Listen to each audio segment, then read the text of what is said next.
Shut up and sit down.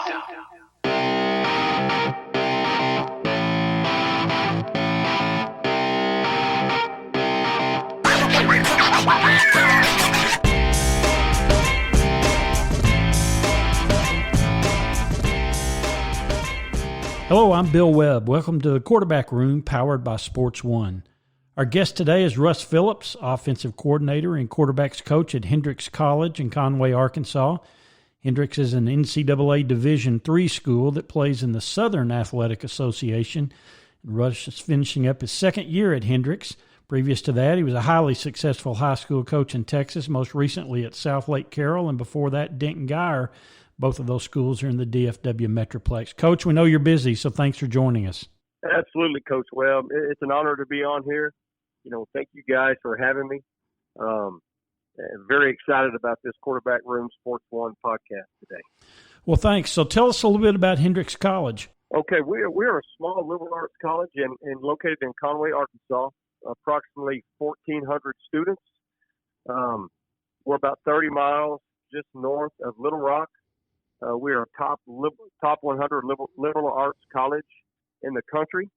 We take a lot of pride in that. And, one unique thing about our place, we graduate at a rate of around 80% here, which is really astounding when you compare us to like-minded institutions here, especially in the state of Arkansas and even in the state of Texas.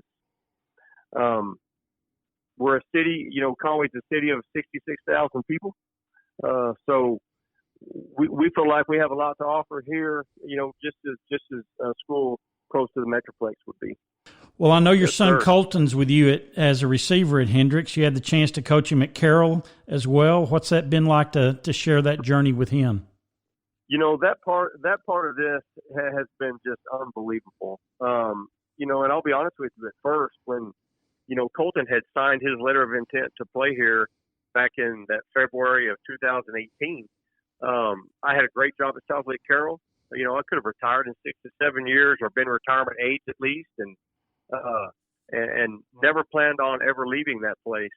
But when the situation, came about, it was a bit where we sat down as a family, and to be honest with you, Bill, he wasn't excited about it at first. He was ready to, get away and go to school, play football, get a great education, and do those things. So when we decided to take this job as a family, he kind of went through a rough patch there of not really knowing if that was the best thing to do for him. But now looking back on it, he doesn't regret us making this decision at all. He is loving it. He's loving it just as much as we are loving it. I get to see him every day through practice. I get to see him in the weight room during our strength and conditioning segments. And obviously, being able to not have to worry about leaving the Metroplex on a Saturday or Friday night and traveling to, Rome, Georgia or Danville, Kentucky, and trying to make those games, because that would have been non-negotiable for me. I mean, there's no way I'm going to ever miss, a game that my son played. So now we're on the same bus when we travel. If we're at home, we're at home. He's sleeping in his bed. Obviously we're sleeping in ours. And it's just been really, really a unique thing that we were able to do as a family. So I know you've been coaching for a long time, and we've seen trends come and go. We just went through a Super Bowl to where we heard about the running game, and we've seen even college teams shifting away from the running gun and more to the running game. But talk to us a little bit about what y'all do there at Hendrix. What kind of scheme do you have, and what's the game look like today offensively for Hendrix? Before I even talk about what kind of scheme we do, you kind of hit on the running game, and our emphasis here as an offensive unit is our win-loss ratio. When we win the rushing battle, it's almost undefeated.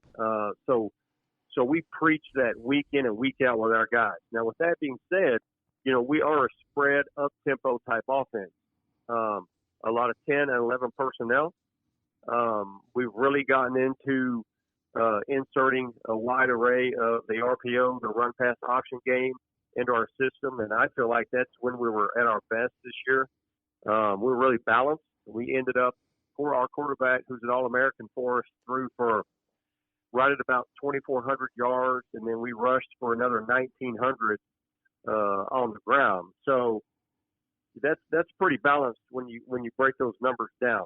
Kind of the shift in the college world at our level, would be heavy on the RPO game right now.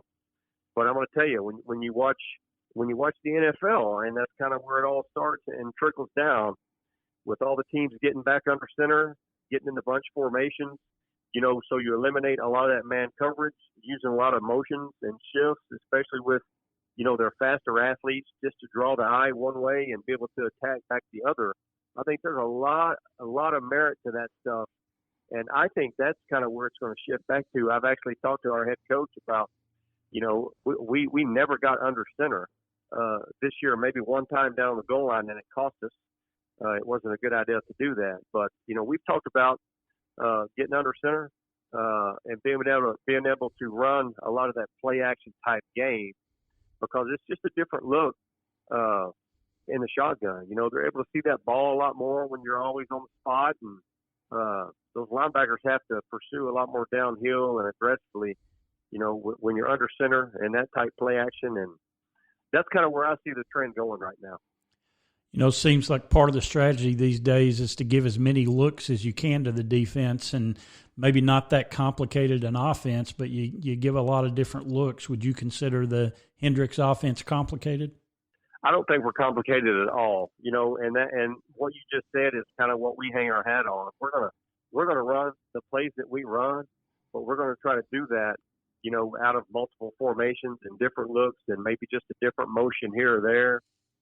From week to week, obviously we're going to game plan week to week and insert some new items, but we're going to run a lot of the same things that we ran the previous week, but we're going to do it out of a different formation, out of a different motion, maybe a different personnel package, but it's all going to be called the same thing, and that's kind of how we approach our teaching here. But no, we're not difficult at all.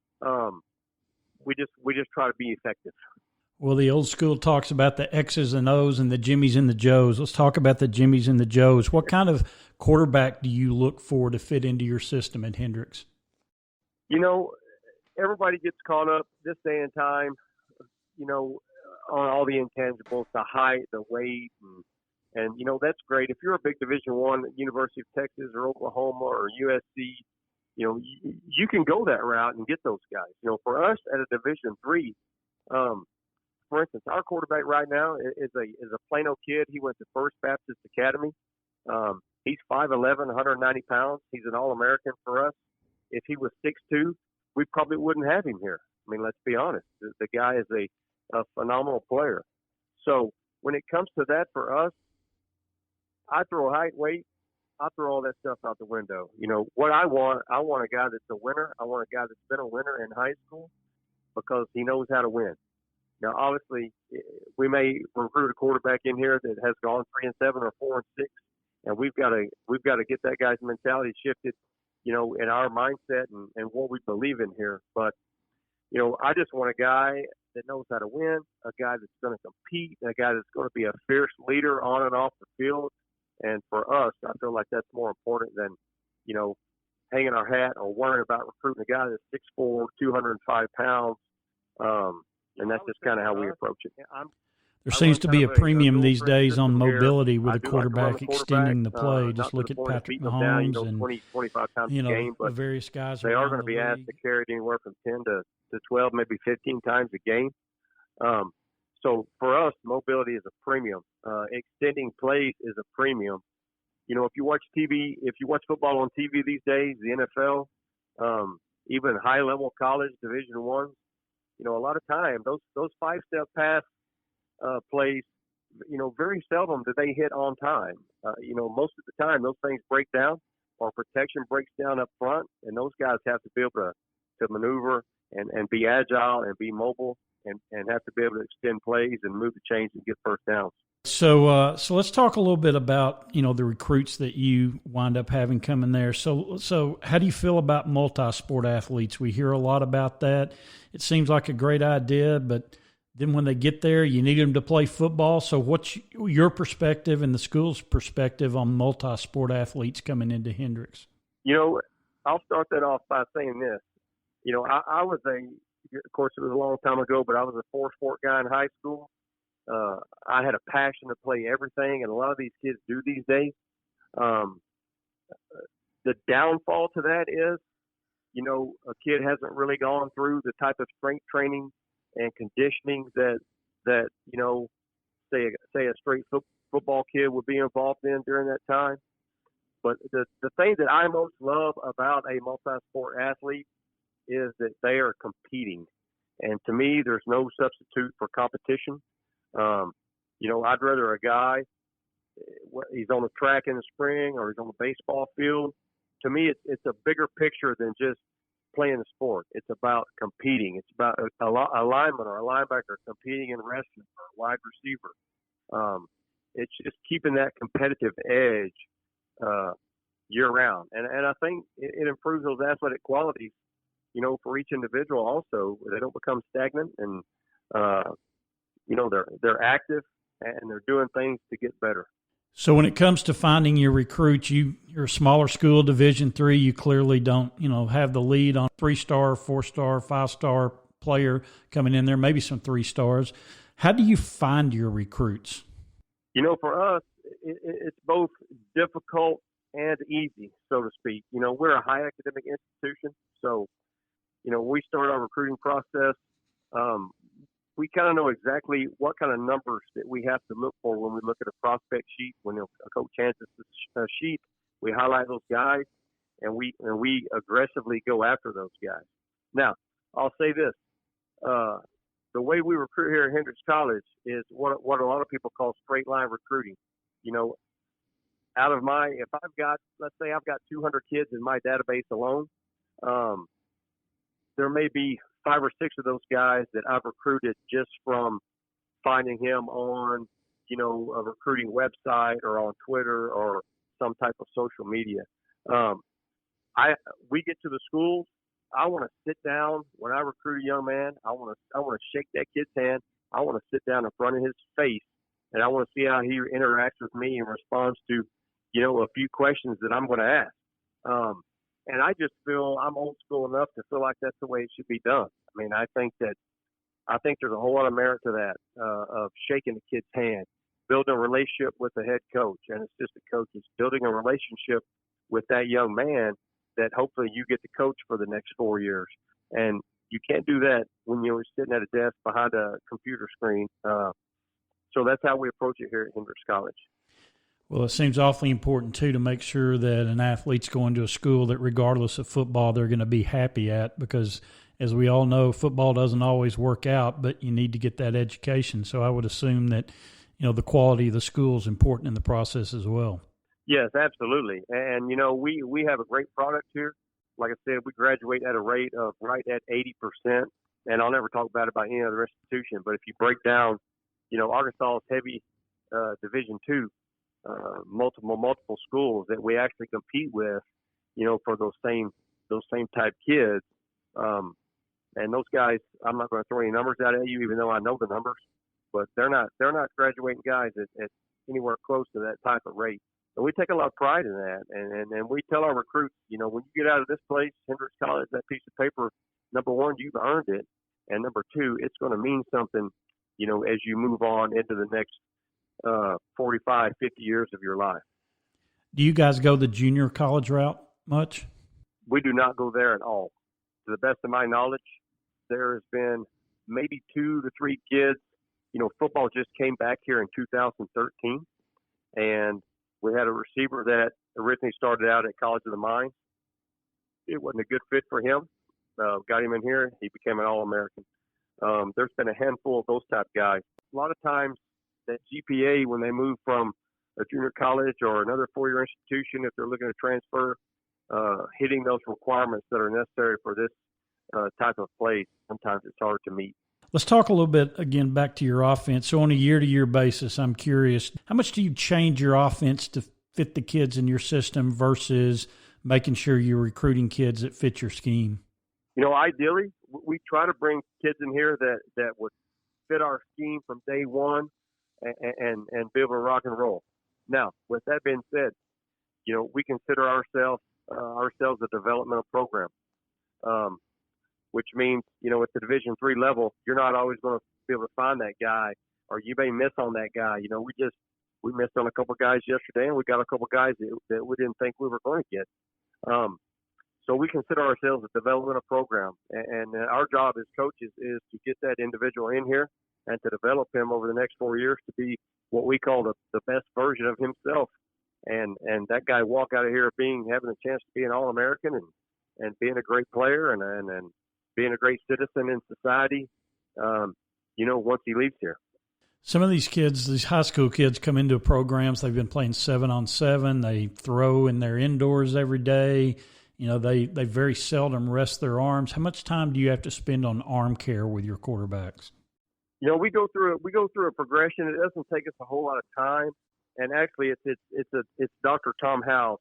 It's just quarterback shoulder and arm care. It's a warm-up series of various saws that you do with the arms, circles, swims, and posterior shoulder warm-up drills. And we go through that before we ever get out and throw.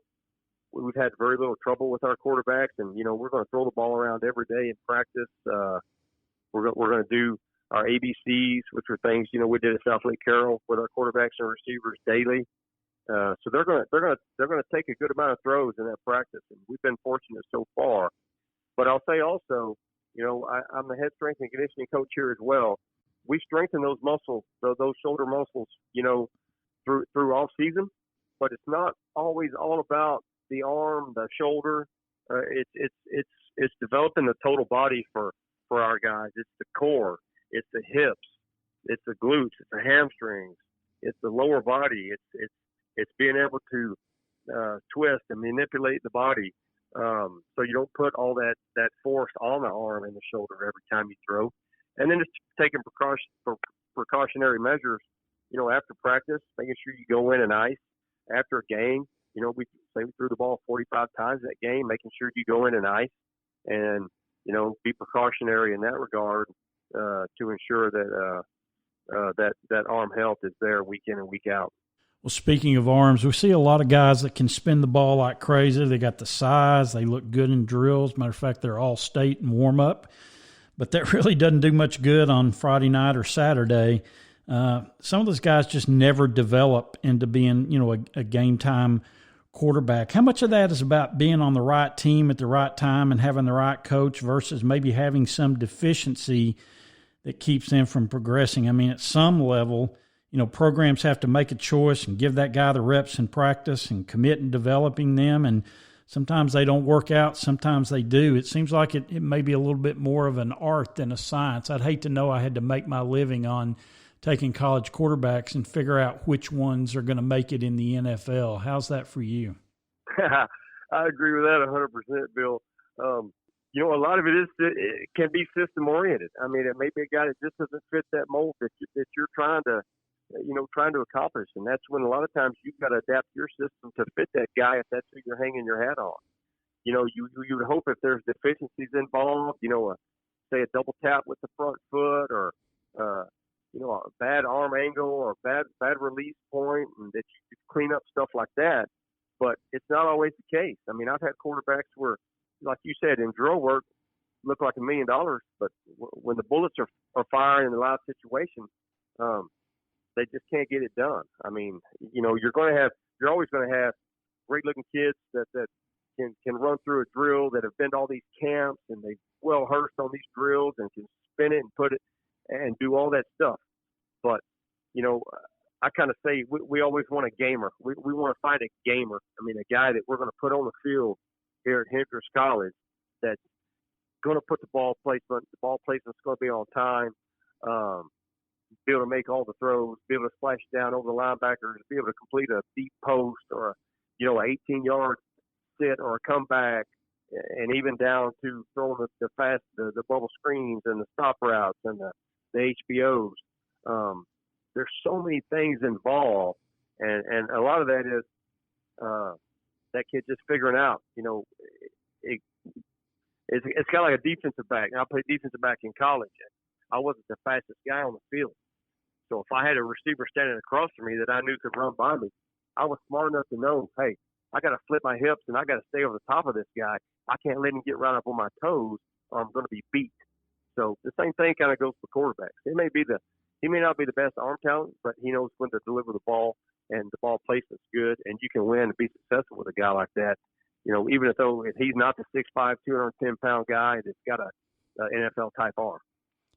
We both worked at camp with Jim Zorn a few years ago, and he brought up to the athletes, he was talking about how you get the game to slow down in your head. Is that something you can teach a kid, or do they just have it or they don't, or is that learned?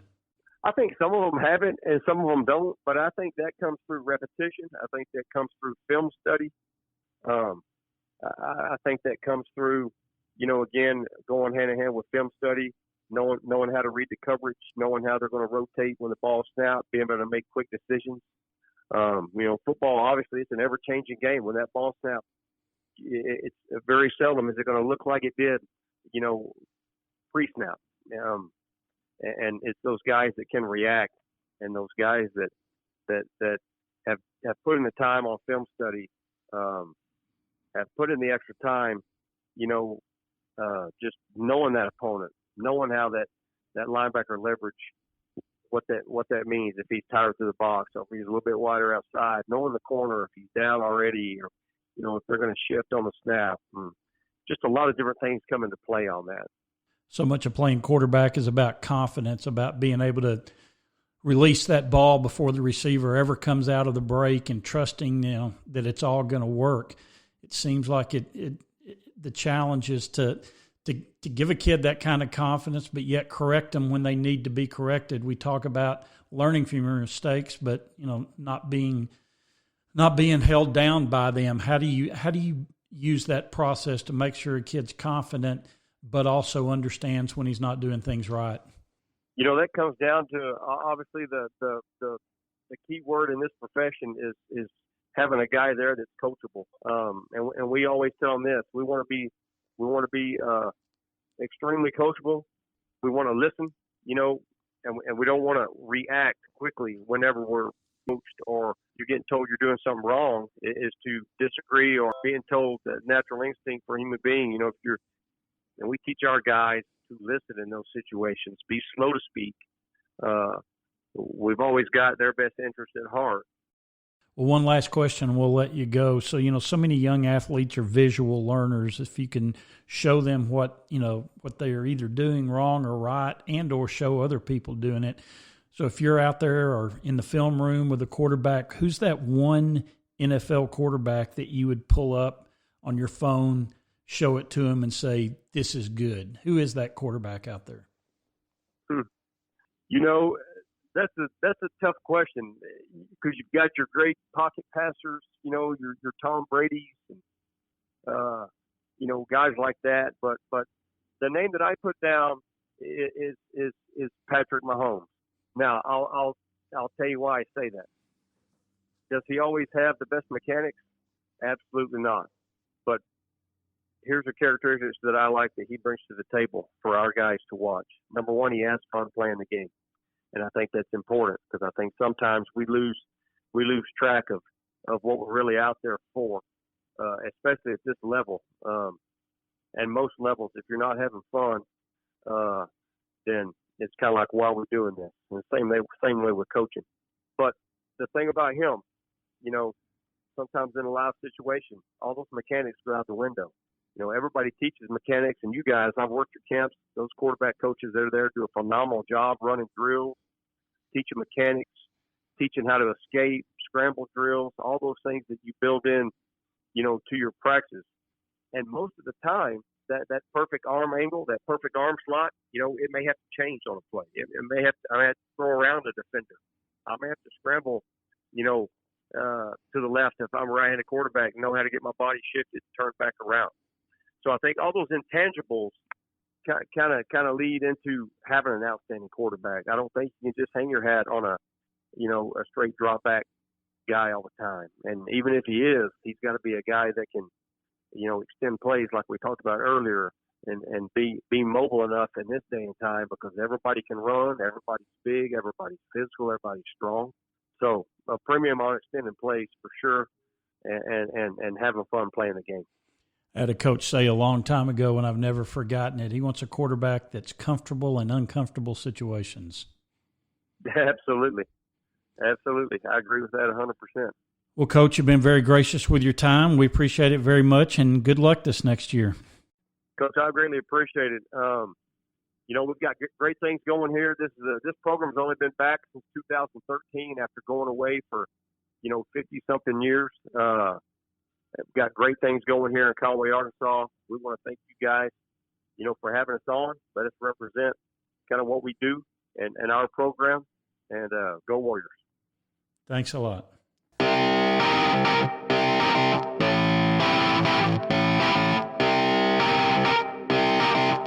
Wait.